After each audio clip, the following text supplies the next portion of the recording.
Hello बच्चों मैं गौरव आर्य आप लोगों का फिर से स्वागत करता हूं 12th क्लास के 4th चैप्टर की इस वीडियो में। और इस वीडियो में हम नेक्स्ट मेथड डिस्कस करेंगे जो कि है मेथड नंबर 3, मेथड नंबर 1 और 2 और उनके ऊपर बेस्ड बहुत सारे क्वेश्चंस मैंने पिछली 4 वीडियोस में करा दिए हैं आप लोगों को। और मेरे ख्याल से आप लोगों को मेथड 1 और 2 बिल्कुल क्लियर हो गया होगा। आज हम मेथड 3 के बारे में स्टडी करेंगे कि मेथड 3 अप्लाई कब होता है और मेथड 3 अप्लाई कैसे होता है, उसमें कौन कौन से ऑपरेशन होते हैं। तो मेथड नंबर 3 आपके सामने लिखा हुआ बच्चों। मेथड नंबर 3 कहता है कि ये अप्लाई कब होता है बच्चों, ये वाला मेथड जब आपको इफ इन एवरी रो और column one element is sum of other two, कह रहा है कि अगर एक रो या कॉलम के अंदर, सॉरी हर एक रो और कॉलम के अंदर, इन एवरी रो और कॉलम, कह रहा है हर एक रो या कॉलम, ठीक है, उसके अंदर या तो आपकी रो के अंदर एवरी रो या आपके हर एक कॉलम के अंदर अगर एक एलिमेंट बाकी दो का सम है। एक एलिमेंट क्या है बच्चों? बाकी दो का सम है। एक एलिमेंट क्या है?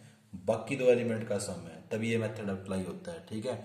अगर हर एक रो या हर एक कॉलम के अंदर एक एलिमेंट बाकी दो का सम नजर आ रहा हो आपको, ठीक है, तब ये मेथड अप्लाई कर सकते हो। और ये मेथड अप्लाई कैसे होता है, इसके अंदर कौन कौन से ऑपरेशन लगते हैं बच्चों? इसके अंदर 3 ऑपरेशन लगते हैं, बड़े आसान है, याद करना भी मैं बताऊंगा कि कैसे याद करने हैं आपने। अगर कॉलम के अंदर एक एलिमेंट, देखो हर एक कॉलम के अंदर अगर एक एलिमेंट बाकी दो का सम हो, हर कॉलम के अंदर, फर्स्ट कॉलम में भी, सेकंड में भी, थर्ड में भी, अगर हर एक एलिमेंट बाकी दो का सम हो, एक एलिमेंट बाकी दो का सम हो, तो आपने अप्लाई करने हैं। अगर कॉलम के अंदर ऐसा हो रहा है तो रो वाले ऑपरेशन अप्लाई करोगे, उल्टा चलना है आपने, ठीक है। अगर रो के अंदर एक एलिमेंट बाकी दो का सम है, हर एक रो में एक एलिमेंट बाकी दो का सम है, तो आपने कॉलम के ऑपरेशन अप्लाई करनी है। अगर रो के अंदर एक एलिमेंट बाकी दो का सम है तो कॉलम वाले ऑपरेशन, अगर कॉलम के अंदर एक एलिमेंट बाकी दो का सम है तो रो वाले ऑपरेशन।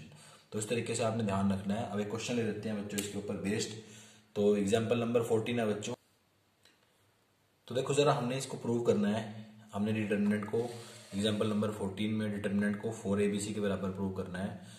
तो प्रॉपर्टी ऑफ डिटर्मिनेंट का यूज करके इस चीज को करना है हमने। तो देखो हम जरा क्या करेंगे, कैसे प्रोसीड करेंगे। आपने डायरेक्ट नहीं इसको एक्सपैंड करना होता कि इसमें बड़ी दिक्कत आ जाती है आप लोगों को। प्रॉपर्टीज का यूज करके एक्सपैंड करना होता है, ऑपरेशंस लगा के। तो बच्चों जरा देखो ध्यान से, मैंने आपको बताया था, देखो मेथड 1 इसके अंदर अप्लाई नहीं हो रहा, मेथड 2 भी इसके अंदर अप्लाई नहीं हो रहा। चेक करके देख लो बेशक कि अगर आप ऐसे ऐड करते हो तो भी सारी चीजें सेम नहीं बन रही आपकी, ऐसे ऐड करते हो तो भी सारी चीजें आपकी सेम नहीं बन रही हैं। तो ना मेथड 1 अप्लाई हो रहा, 1 1 1 कहीं नजर नहीं आ रही, ना मेथड 2 अप्लाई हो रहा। एडिशन करके रो 1 या रो कॉलम 1 में सबकी एडिशन करके सारे एलिमेंट सेम नहीं बन पा रहे, ठीक है। तो वो आपने क्या करना है, मेथड 3 पे जाना है। मेथड 3 चेक करो जरा, ये कब अप्लाई होता था? अगर हर एक रो या हर एक कॉलम में चेक कर लेते हैं पहले बच्चों, क्या हर कॉलम में एक एलिमेंट बाकी दो का सम है? हाँ बच्चों देखो, ये बी प्लस सी इन दोनों का सम है। इसके अंदर भी एक एलिमेंट ऐसा है जो बाकी दो का सम है, और लास्ट कॉलम में भी एक एलिमेंट ऐसा है जो फर्स्ट और सेकंड वाले एलिमेंट का सम है। तो देखो हर एक कॉलम के अंदर, फर्स्ट कॉलम में भी, सेकंड कॉलम में भी, थर्ड कॉलम में भी एक एलिमेंट बाकी दो का सम है, एक एलिमेंट बाकी दो का सम है, एक एलिमेंट बाकी दो का सम है। तो जब ऐसा होता है तो हम ये मेथड 3 अप्लाई करते हैं। और अगर कॉलम के अंदर ऐसा हो रहा है, देखो कॉलम के अंदर ऐसा हो रहा था, रो के अंदर तो ऐसा नहीं है ना, कॉलम के अंदर ऐसा हो रहा है। जब भी कॉलम के अंदर ऐसा होता है तो ये रो वाले ऑपरेशन लगाते हैं, ठीक है, ये ध्यान रखना है आपने। तो उसके अंदर फर्स्ट ऑपरेशन क्या लगाना है आपने? फर्स्ट ऑपरेशन लगाना है बच्चों R1 पे R1 plus R2 plus R3, जो आप मेथड सेकंड में लगाते थे वो वाला ऑपरेशन है। मेरे ख्याल से आपने मेथड सेकंड में खूब लगाया होगा इस ऑपरेशन को। इसके बाद ये ऑपरेशन लगाने के बाद आपने क्या करना है, नेक्स्ट ऑपरेशन लगाना है ये वाला जो मेथड 1 का ऑपरेशन, R2 पे R2 माइनस R1, R3 पे R3 माइनस R1। और थर्ड वाला ऑपरेशन वही है बच्चों, प्रीवियस वाला ऑपरेशन है जो ऊपर यूज हुआ था, वही सेम ऑपरेशन है, ठीक है। थर्ड और फर्स्ट ऑपरेशन क्या है, सेम है। बीच में आपका जो ये वाला ऑपरेशन है ये आपने मेथड 1 में अप्लाई किया था, ठीक है। तो ये ऑपरेशन आपके लिए नए नहीं है, वही प्रीवियस चीजें हैं। तो जो स्टार्ट करते हैं बच्चों, सबसे पहला ऑपरेशन आपने लगाया R1 पे R1 plus R2 plus R3, क्योंकि कॉलम के अंदर एक एलिमेंट बाकी दो का सम है तो आपने रो वाले ऑपरेशन यूज करने हैं। कॉलम के अंदर एक एलिमेंट बाकी दो का सम है तो रो वाले ऑपरेशन यूज करते हैं। तो रो का फर्स्ट ऑपरेशन यूज किया, R1 पे R1 plus R2 plus R3। ये ऑपरेशन करता क्या है बच्चों? सिर्फ आपने ये लेफ्ट हैंड साइड पे अप्लाई करना है। मैं लेफ्ट हैंड साइड नहीं लिख रहा यहाँ पे, ये क्वेश्चन था इस तरीके से, ये इसकी लेफ्ट हैंड साइड है तो आपने लेफ्ट हैंड साइड उठानी है और ऑपरेशन स्टार्ट करने लगाने। तो R1 पे R1 plus R2 plus R3, इसको करने से क्या होगा बच्चों, R1 पे ऑपरेशन लगाया तो R2 और R3 सेम रहेगी, पहले आपने उनको लिखना है, ठीक है। तो आपने यहाँ पे R2 को लिख दिया और ऐसे ही आपने R3 को भी लिख दिया, दोनों की दोनों रो आपने लिख दी है। R1 में आपने क्या करना है, सबको एलिमेंट को ऐड करना है। देखो R1 में क्या हो रहा है, R1 में R2 R3 के सबके एलिमेंट ऐड हो रहे हैं, R1 plus R2 plus R3। जब सारे ऐड होंगे तो यहाँ पे आ जाएगा 2 time of B plus C, ठीक है। और ऐसे ही इधर आ जाएगा बच्चों, थोड़ा स्पेस की कमी हो गई है यहाँ पे, ये आ जाएगा बच्चों आपके पास 2 time of B plus C। ऐसे ही जब आप इनको सबको ऐड करोगे तो ये आ जाएगा 2 time of C plus A, और लास्ट वाले में सबको ऐड करोगे तो 2 time of A plus B। तो ये चीजें आपके पास आ गई हैं। इस ऑपरेशन को लगाने के बाद हमेशा ध्यान रखना क्वेश्चनों में सिर्फ 2 को कॉमन निकालना है और कुछ कॉमन नहीं निकालना। तो 2 आ रहा था बच्चों, 2 को मैंने रो 1 से कॉमन निकाल लिया, चाहे कुछ कॉमन आए ना आए, सिर्फ आपने 2 को कॉमन निकालना है। तो जब 2 को कॉमन निकालोगे तो आपके पास आ जाएगा B plus C plus A और A प्लस B। क्योंकि देखो आपको पता है एक भी रो से आप कॉमन निकाल सकते हो या सिंगल एक कॉलम से आप कॉमन निकाल सकते हो। तो डिटरमिनेंट की प्रोपर्टीज होती हैं, ठीक है, आपने प्रीवियस वीडियो में देखा हुआ है। इसके बाद आपने क्या करना है बच्चों, इसके बाद आपने करना है सेकंड ऑपरेशन लगाना है। सेकंड ऑपरेशन कौन सा है हमारा, सेकंड में 2 ऑपरेशन आते हैं, R2 पे R2 माइनस R1 और R3 पे R3 माइनस R1। तो ये दोनों ऑपरेशन लगाने हैं आपने। देखो 2 तो पहले से बाहर था तो 2 का तो कोई दिक्कत वाली बात नहीं है। अब R2 और R3 पे ऑपरेशन लग रहा है, लेकिन R1 पे तो ऑपरेशन नहीं लग रहा ना, तो R1 को सेम लिख दो पहले। तो ये मैंने R1 को क्या कर दिया, यहाँ पे सेम लिख दिया है, ठीक है बच्चों। R1 को मैंने सेम लिख दिया क्योंकि इसके ऊपर कोई ऑपरेशन अप्लाई नहीं हो रहा था। R2 पे क्या ऑपरेशन अप्लाई हो रहा है, R2 माइनस R1। तो R2 बच्चों ये है हमारी, इसमें से हमने R1 को माइनस करना है, मतलब हर एक कोरस्पॉन्डिंग एलिमेंट को माइनस करके लिखना है, ठीक है। तो B में से इसको माइनस करेंगे तो आ जाएगा माइनस C, इसमें से इसको सब्ट्रैक्ट करेंगे तो 0 आ जाएगा। B minus A plus B करेंगे तो हमारे पास माइनस A आ जाएगा, ठीक है। इस तरीके से R3 पे ऑपरेशन लगाएंगे। R3 पे कैसे ऑपरेशन लगाएंगे, R3 माइनस R1, ठीक है। R3 में से R1 घटाना है, R3 ये हमारी, R3 में से R1 सब्ट्रैक्ट करना है हमने। तो C में से इसको सब्ट्रैक्ट करेंगे तो माइनस B आ जाएगा, C में से इसको सब्ट्रैक्ट करेंगे तो माइनस A आ जाएगा, और इसको में से सब्ट्रैक्ट करेंगे तो 0 ही आ जाएगा, ठीक है।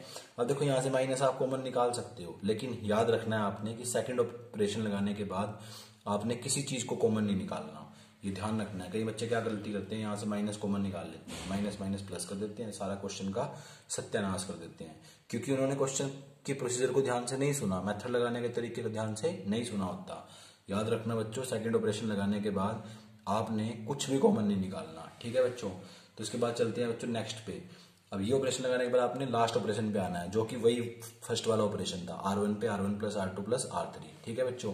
तो ये ऑपरेशन लगाना है दोबारा से इसके अंदर। तो दोबारा लगाओ जरा, R1 पे लगाओगे आप R1 plus R2 plus R3। तो यही वाला ऑपरेशन आपने दोबारा लगाया। जब आप ये ऑपरेशन दोबारा लगाओगे तो आपके पास आ जाएगा बच्चों, देखो 2 तो बाहर पहले से ही मौजूद था, 2 बाहर पहले से था, ये ऑपरेशन आपने लगा दिया। तो देखो जरा क्या होगा, ऑपरेशन सिर्फ R1 को चेंज करेगा, ठीक है, R1 को ही चेंज करेगा ऑपरेशन। R2 और R3 तो सेम रहेंगी, तो हमने R2 को लिख दिया पहले, ये लिख दिया मैंने R2 को, ऐसे ही मैंने R3 को लिख दिया क्योंकि ऑपरेशन सिर्फ R1 पे लग रहा है। और ऑपरेशन करता क्या है, सबके एलिमेंट को ऐड कर देता है R1 के अंदर। तो सबको ऐड करोगे, देखो B से B कट जाएगा, C से C कट जाएगा, तो यहाँ पे क्या आ जाएगा, 0 आ जाएगा। यहाँ पे सबको ऐड करोगे, देखो ये 0 है, ये माइनस है, A से माइनस कैंसिल आउट हो जाएगा, C बचेगा खाली आपके पास। जब आप इन सबको ऐड करोगे यहाँ पे तो आपके पास A से A कैंसिल आउट हो जाएगा, B बचेगा खाली, ठीक है। तो ये मैंने लिख दिया।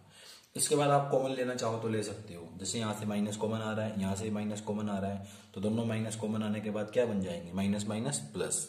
तो आपके पास आ गया। इस सेकंड थर्ड ऑपरेशन लगाने के बाद आप कुछ कॉमन निकालना चाहो तो आप निकाल सकते हो, ठीक है।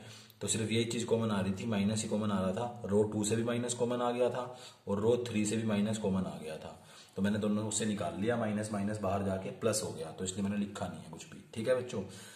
इसके बाद आप सिंपल एक्सपेंड कर दो, यहाँ पे प्लस माइनस प्लस लिख के फर्स्ट रो के अलोंग एक्सपेंड कर दो, क्योंकि इसी में मैक्सिमम नंबर ऑफ जीरोज आ रही हैं, इसमें भी आ रही हैं। ऐसे करना है, ऐसे एक्सपेंड कर दो, ऐसे करना है, ऐसे एक्सपेंड कर दो। एक्सपेंड करना आपको बच्चों आता है, कैसे करते थे, इसको उठाते थे, यहाँ 0 लिखोगे प्लस के साथ, फिर ब्रैकेट लगाओगे, फिर this into this minus this into this करोगे, पर 0 इंटू समथिंग 0 ही रहेगा, उसका कोई फायदा नहीं है, तो 0 को उठाने का कोई फायदा नहीं होता। नेक्स्ट पे चलते हैं बच्चों, वो है माइनस C। तो माइनस C को आपने उठाया, फिर ब्रैकेट लगाई, फिर C की रो छोड़ दी और C का कॉलम छोड़ दिया, तो क्या बचा आपके पास, ये बच गया, ये और ये। तो this into this minus this into this, तो माइनस A भी आ जाएगा, क्योंकि दिस इंटू दिस तो 0 जाएगा बच्चों, 0 माइनस दिस इंटू दिस, यानी माइनस A भी ही बचेगा आपके पास, ठीक है बच्चों। सिंपल कैलकुलेशन है। उसके बाद नेक्स्ट एलिमेंट उठाओगे आप, प्लस लिख के B उठाया आपने, फिर ब्रैकेट लगाई, B की रो छोड़ दी, कॉलम छोड़ दिया, तो आपके पास ये चीज बची है खाली, ठीक है, ये चीज बची है, ठीक है। इसमें आपने this into this minus this into this करना है। जब आप दिस इंटू दिस करोगे तो आपके पास आ जाएगा AC, और माइनस लगा के दिस इंटू दिस करोगे तो वहां से जीरो आएगा, जीरो को लिखने का कोई फायदा नहीं है। ठीक है बच्चों, तो बी इंटू जीरो जीरो ही रहेगा ना। यहाँ देखते हैं बच्चों, 2 टाइम ये आ गया माइनस, ये अंदर भी माइनस था, माइनस माइनस क्या हो जाता है मल्टीप्लीकेशन में, प्लस हो जाता है। और मल्टीप्लीकेशन में बच्चों सी को बाद में लिखूं, ए बी को पहले लिख दूं, एक ही बात है, चाहे सी को आगे लिख लो, ए को पीछे लिख लो, आपकी मर्जी है, क्योंकि सारे मल्टीप्लाई हो रहे हैं। नेक्स्ट में बच्चों ऐसे ही बी को मैंने बीच में लिख दिया, ए बी सी। ये क्या आ गया बच्चों, ये 2 बाहर था, और देखो ये 2 टाइम ए बी सी आ गया है, ये एक ए बी सी है, ये एक और ए बी सी है, तो ये क्या 2 time of A B C यानी 4 ए बी सी। तो बच्चों ये आपका राइट हैंड साइड के बराबर है, हैंस प्रूव। ठीक है, ये बड़ा ही सिंपल बना दिया क्वेश्चन मैंने मेथड का यूज करके। मेरे ख्याल से आपको मेथड की पूरी बात समझ में आ गई है कि मेथड कब अप्लाई होता है। मेथड थर्ड कब अप्लाई होता है, जब सारी की सारी रोज या सारे के सारे कॉलम के अंदर एक एलिमेंट बाकी 2 का सम हो। और अगर कॉलम में ऐसा हो रहा है कि एक एलिमेंट बाकी 2 का सम कॉलम के अंदर है, देखो कॉलम के अंदर एक एलिमेंट बाकी 2 का सम है, कॉलम के अंदर एक एलिमेंट बाकी 2 का सम है, कॉलम के अंदर एक एलिमेंट बाकी 2 का सम है, तो आपने रो वाले ऑपरेशन अप्लाई करने हैं। और रो के अंदर अगर ऐसा होता, अगर होता, वो क्वेश्चन मैं आपको करने के लिए दूंगा, अगर रो के अंदर ऐसे होता तो हमने कॉलम के ऑपरेशन अप्लाई करने थे। ठीक है बच्चों, उल्टा चलते हैं इसके अंदर, कॉलम में अगर एक एलिमेंट बाकी 2 का सम है तो रो वाले ऑपरेशन अप्लाई करने हैं। और ऑपरेशन कौन से अप्लाई करने हैं, पहले मेथड 2 वाला ऑपरेशन अप्लाई करना है, R1 पे R1 plus R2 plus R3। First operation हमारा R1 पे R1 plus R2 plus R3। Second operation लगाना है हमने मेथड 1 वाला, R2 पे R2 माइनस R1, R3 पे R3 माइनस R1। और थर्ड ऑपरेशन लगाना है R1 पे R1, वही सेम जो फर्स्ट लगाया था आपने, R1 पे R1 plus R2 plus R3। और एक बात ध्यान रखनी है बच्चों कि फर्स्ट ऑपरेशन लगाने के बाद आपने सिर्फ 2 कॉमन लेना है, सेकंड ऑपरेशन लगाने के बाद आपने कुछ कॉमन नहीं लेना, और थर्ड ऑपरेशन लगाने के बाद आपका जो दिल करे वो कॉमन ले लेना। तो बड़ा ही आसान क्वेश्चन था बच्चों, बड़ा ही आसान मेथड था, पर मोस्ट वेरी इंपॉर्टेंट मेथड है बच्चों। एक क्वेश्चन और डिस्कस करेंगे इसी मेथड के ऊपर। तो बच्चों नेक्स्ट क्वेश्चन आपके सामने। बच्चों नेक्स्ट हमारे पास क्वेश्चन है, क्वेश्चन नंबर 6 मिसलेनियस एक्सरसाइज का। और इस क्वेश्चन में हमने प्रूव करना है डिटरमिनेंट को 4a² b² और c² के बराबर। ठीक है, तो मैं यहाँ से इसको हटा रहा हूँ। क्वेश्चन की मैंने लेफ्ट हैंड साइड उठा ली है बच्चों। क्वेश्चन की लेफ्ट हैंड साइड उठाने के बाद मैंने प्रोसीड करना शुरू कर दिया है। तो देखो जरा, आप इसके अंदर देखोगे मेथड 1 अप्लाई हो रहा है, 1 1 1 तो कहीं नजर नहीं आ रहा है आपको, तो मेथड 1 अप्लाई इसके अंदर नहीं हो रहा है। फिर इसके बाद आप जाओगे मेथड 2 पे कि क्या मेथड 2 अप्लाई हो रहा है। मेथड 2 कहाँ अप्लाई होता है, जहाँ पे सम करने के बाद सारे एलिमेंट सेम बन जाए। ठीक है ना, रो 1 में सम कर लो या कॉलम 1 में सम कर लो, सारे एलिमेंट सेम बन जाए। पर ऐसा भी इसके अंदर नहीं हो रहा, सारे एलिमेंट सेम नहीं बन रहे हैं। ठीक है बच्चों, सम करने के बाद हर एक एलिमेंट सेम नहीं बन रहा। ठीक है ना, रो 1 के अंदर बन रहा ना कॉलम 1 के अंदर बन रहा। तो थर्ड ऑपरेशन पे चलते हैं। थर्ड ऑपरेशन हमारा कहता था कि क्या किसी एक कॉलम के अंदर, क्या हर एक कॉलम के अंदर या हर एक रो के अंदर एक एलिमेंट बाकी 2 का सम है। हाँ बिल्कुल, देखो जरा बच्चों, एक एलिमेंट बाकी 2 का सम है। देखो इन दोनों का सम करने पे आपको ये मिल जाएगा, इन दोनों का सम करने पे आपको ये मिल जाएगा। तो एक कॉलम के अंदर, इस कॉलम के अंदर भी, इस कॉलम के अंदर भी, हर एक कॉलम में, हर एक कॉलम के अंदर एक एलिमेंट बाकी 2 का सम है। तो जब कॉलम के अंदर हर एक एलिमेंट बाकी 2 का सम होता था तो मेथड थर्ड अप्लाई होता था। और जब कॉलम के अंदर ऐसा होता था तो रो वाले ऑपरेशन अप्लाई होते थे। और उसका फर्स्ट ऑपरेशन होता था बच्चों, मैं आपको याद दिला देता हूँ, R1 पे R1 plus R2 plus R3, ये इसका फर्स्ट ऑपरेशन होता था। जरा लगाओ फर्स्ट ऑपरेशन बच्चों, कैसे लगेगा। R1 देखो, R1 आपकी क्या है, ये वाली रो है, तो ये चेंज होगी हमारी। ठीक है ना, इस पे ऑपरेशन अप्लाई हो रहा है। R2 और R3 तो सेम रहेंगी, तो मैंने सबसे पहले R2 को सेम लिख दिया क्योंकि उस पर ऑपरेशन अप्लाई नहीं हो रहा था। जिस पे ऑपरेशन अप्लाई नहीं होता पहले आपने उसको सेम लिखना होता है। ठीक है, अब R2 और R3 को आपने सेम लिख दिया। R1 को आप कैसे क्या करोगे, R1 में आपने करना क्या है, सबको ऐड करके लिखना है। R1 में आपने क्या करना है, R1 plus R2 plus R3 सबको ऐड करके R1 में लिखना है। तो क्या करोगे, देखो जब आप ऐड करोगे, इन सबको ऐड करके यहाँ लिखोगे तो सबको ऐड करके क्या आएगा, 2 time of a² plus ab। ऐसे ही सबको ऐड करके जब यहाँ लिखोगे तो आ जाएगा आपके पास 2 टाइम ऑफ, ऐड करके देख लेना, b² प्लस bc। जब सबको ऐड करके यहाँ लिखोगे तो आपके पास आ जाएगा 2 time of ac plus c²। अब आप इसमें से देखो रो 1 में से 2 को कॉमन निकाल सकते हो, तो आपने रो 1 में से क्या किया, 2 को कॉमन निकाल लिया। ठीक है बच्चों, तो 2 को आपने कॉमन निकाला रो 1 के अंदर से, तो आपके पास आ गया a² ab, यहाँ पे आपके पास आ गया b² bc, यहाँ पे आ गया c² ac। यहाँ पे आपके पास लिखा हुआ था जो सेम था, उसमें कोई फर्क नहीं पड़ा बच्चों, तो वो आपने as it is same to same लिख दिया है। ठीक है बच्चों, इसके बाद आपने क्या करना है, नेक्स्ट ऑपरेशन पे जाना है। नेक्स्ट ऑपरेशन हमारा होता था R2 पे R2 माइनस R1, 2 ऑपरेशन होते थे, एक सेट है ऑपरेशन का ये, और R3 पे R3 माइनस R1। तो ये 2 ऑपरेशन आपने लगाने हैं। ठीक है। जब आप दो ऑपरेशन लगाओगे तो आपके पास क्या आ जाएगा, जरा देखना बच्चों एक बार। ये दो ऑपरेशन लगाने के बाद आपको मिल जाएगा, देखो R1 पे ऑपरेशन नहीं लग रहा तो R1 को सेम लिख दो, A square A B, B square B C square A C, ये सेम लिख दिया आपने। अब R2 पे आपने क्या करना है, R2 पे आपने R2 माइनस R1 करना है, तो R2 पे आपने R2 माइनस R1 करना है, ठीक है। R2 माइनस R1, तो इसमें से ये सब्ट्रैक्ट होगा तो आपके पास क्या आ जाएगा, 0। इसमें से ये सब्ट्रैक्ट होगा तो आ जाएगा आपके पास माइनस BC, इसमें से ये सब्ट्रैक्ट होगा तो आपके पास आ जाएगा माइनस C स्क्वायर। ऐसे आपने R3 माइनस R1 भी करना है, देखो नेक्स्ट ऑपरेशन में, तो R3 माइनस R1, देखो इसमें से ये सब्ट्रैक्ट होगा तो आपके पास आ जाएगा minus A square. R3 minus R1 तो 0 आ जाएगा, R3 माइनस दिस तो माइनस AC आ जाएगा, क्योंकि C स्क्वायर से C स्क्वायर कैंसिल आउट हो जाएगा। इसके बाद आपने कुछ कॉमन निकालना होता है, थर्ड ऑपरेशन लगाना होता है। थर्ड ऑपरेशन आपका सेम है फर्स्ट ऑपरेशन वाला, जो आपका फर्स्ट ऑपरेशन था ऐसा ही आपका थर्ड ऑपरेशन है। क्या करना होता है, आपने सबको ऐड अप करा देना है, ठीक है। जब आप ऐड अप कराओगे तो देखो R1 में चेंज होगा, क्योंकि R1 में ऑपरेशन लगा हुआ है, तो बाकी दो रो को आप एज इट इज लिख दो।